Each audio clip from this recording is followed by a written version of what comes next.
Shalom Jemaat Tuhan, senang sekali boleh berjumpa di dalam Kingdom Devotion, renungan kita minggu ini. Saya akan masih meneruskan daripada surat Efesus di pasal keempat. Saudara, di awal daripada pasal keempat ini, di ayat pertama, Rasul Paulus berkata dan menasihati kita supaya kita hidup sebagai orang yang dipanggil sepadanan dengan panggilan kita. Sebagai anak Tuhan, kita hidup sebagai anak-anak kerajaan Allah. Dan kemudian Rasul Paulus menjelaskan bagaimana kita harus bertumbuh dalam pengajaran supaya kita menjadi dewasa, kita mau diperlengkapi, dan kemudian secara bersama kita tumbuh sebagai tubuh Kristus yang disatukan oleh iman. Haleluya. Dan hari ini saya akan meneruskan di dalam pasal keempat ayat 17. Hari ini sungguh luar biasa. Sekali lagi Paulus ingin menasehati saudara dan saya dan kita belajar untuk kita berjalan dengan iman, berjalan dengan kepercayaan kita sebagai umat baru, umat ciptaan Allah, sebagai manusia baru. Haleluya. Dan Paulus mengingatkan kita supaya hidup secara radikal sebagai manusia baru. Radikal maksudnya apa? Kita sungguh berbeda dengan satu dengan yang lainnya. Kita berbeda dengan dunia. Kita bukan lagi manusia lama tetapi manusia baru. Haleluya, haleluya. Ayat 17 berbicara seperti ini. Sebab itu kukatakan dan kutegaskan ini kepadamu di dalam Tuhan. Jangan hidup lagi sama seperti orang-orang yang tidak mengenal Allah dengan pikirannya yang sia-sia dan pengertiannya yang gelap, jauh dari hidup persekutuan dengan Allah karena kebodohan yang ada dalam mereka dan karena kedegilan hati mereka. Perasaan mereka telah tumpul sehingga mereka menyerahkan diri kepada hawa nafsu dan mengerjakan dengan serakah segala macam kecemaran. Haleluya saudara. Semua dimulai bukan dengan action, tetapi dimulai dari sini saudara, dari pikiran. Paulus mengatakan jangan samakan pikiran kita dengan dunia. Jangan samakan pengertian kita seperti pengertian dunia. Harus berbeda.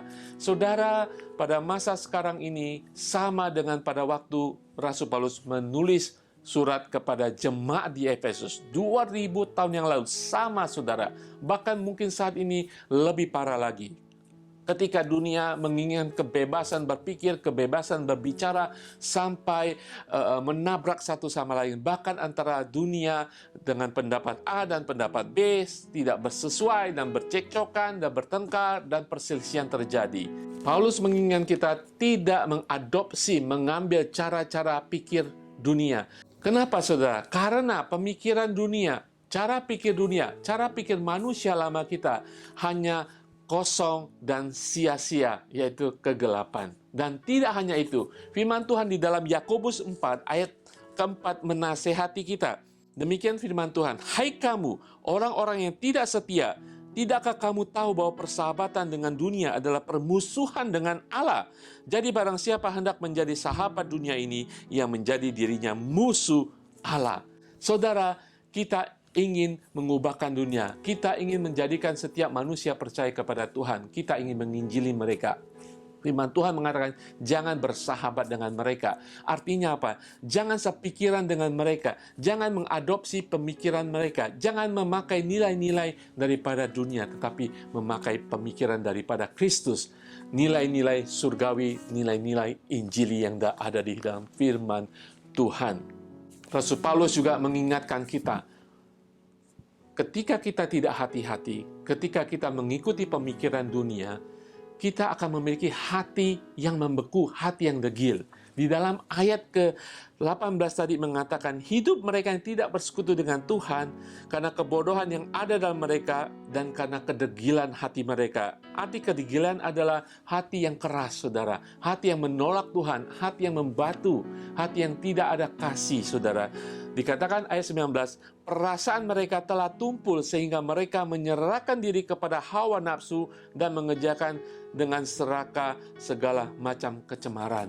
Ketika pikiran kita tercemar dengan dunia, sama dengan pemikiran dunia, Kita akan menjadi manusia serakah. Kita akan melakukan berbagai-bagai kecemaran, saudara, karena hati kita sudah tidak memiliki perasaan, tidak bersekutu dengan Tuhan. Haleluya. Saya harap firman Tuhan ini membuat kita menjadi ciptaan baru, manusia baru yang radikal, yang sungguh-sungguh kita bisa membedakan antara dunia dan kehidupan sebagai anak kerajaan surga. Setiap hari ketika bangun pagi, kita sudah harus mengatakan, saya anak Allah, saya berbeda. Secara radikal kita akan berpikiran berbeda. Saya akan berdoa bagi kita semuanya. Bapa di surga, terima kasih Tuhan, firman-Mu hari ini boleh mengingatkan kami kembali Tuhan, bahwa kami berbeda dengan dunia, sehingga kami tidak boleh mengenakan pikiran dunia. Kami tidak boleh memakai pengertian dunia. Kami tidak boleh mengadopsi filosofi dan nilai-nilai dunia. Walaupun kelihatan baik, tetapi kebenaran akan pemikiran-Mu lebih daripada segalanya Tuhan.